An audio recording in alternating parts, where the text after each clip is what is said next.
Bernie.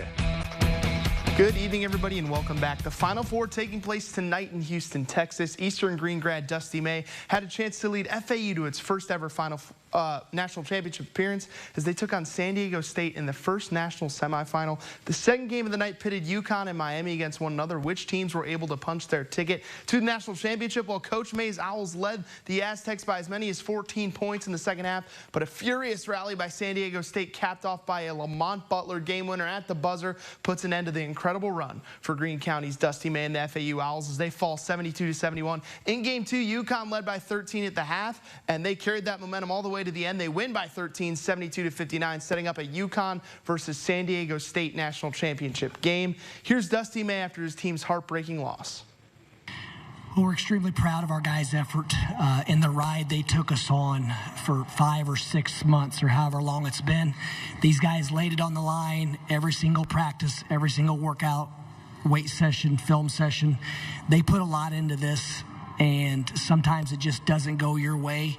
There's only one team in this tournament that's going to end on a win, and unfortunately it's not us this year. Well, these guys have created memories and a legacy for a lifetime. People will be talking about this group for the next 50 to 100 years. We're not going to dwell on it. We're going to hug each other for this season, and then we'll start thinking about how we can improve individually and collectively. Over to the diamond as the Indiana State softball team looked to stay perfect in MVC play earlier today as they traveled to Southern Illinois to take on the Salukis.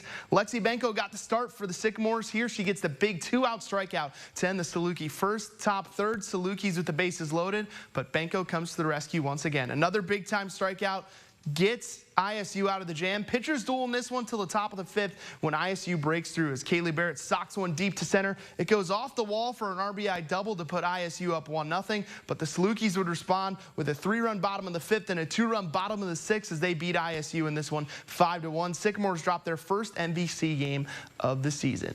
Rose-Hulman baseball also in action today. The Fighting Engineers baseball team looked to remain the lone undefeated team in the HCAC as they took on Mount St. Joseph. Bottom first, Engineers already up 2-1. Dalton Buzzboom ropes one into left field for an RBI single. A great start for Rose-Hulman in this one as they led 3-1 after that first inning of play. Bottom second, now the Engineers weren't done. The bats would continue to produce. Another 2-out RBI single, this time by Andy Krajecki, makes it a 4-1 game in favor of Rose-Hulman. And Rose-Hulman would keep on getting those clutch hits. A little later, it's going to be Peter Rogers. He's going to give this ball a ride to deep center field, and it's going to be over the center fielder's head. 1 run scores, and Rogers is going to make it all the way to third base. It's going to be an RBI triple, and it was all Rose-Hulman in this one as they win it 8-5 and move to 3-0 in conference play. Finally, over to the MLB, the second game of the season being played for a lot of teams today. Let's take you around Major League Baseball, starting in Cincinnati as the Reds took on the Pirates. 1-1 game, not anymore, as Kevin Newman tattoos that one deep to left for a home run. The Reds go up 3-1, but check out this celebration in the dugout. Viking helmet and all as the Reds win it 6-2. Over to Wrigley now. Brewers-Cubs tied at 1 in the 8th. It's William Contreras with the big hit. He bloops it into right field. 2 runs will score. The Brew Crew go up 3-1 after that hit in the 8th inning. Last chance for the Cubs, bottom 9th, and Williams gets the strikeout. Brewers win this one 3-1. Finally, we're going to take you over to St. Louis. Nolan Arenado and Paul Goldschmidt getting their Silver Slugger trophies before this one.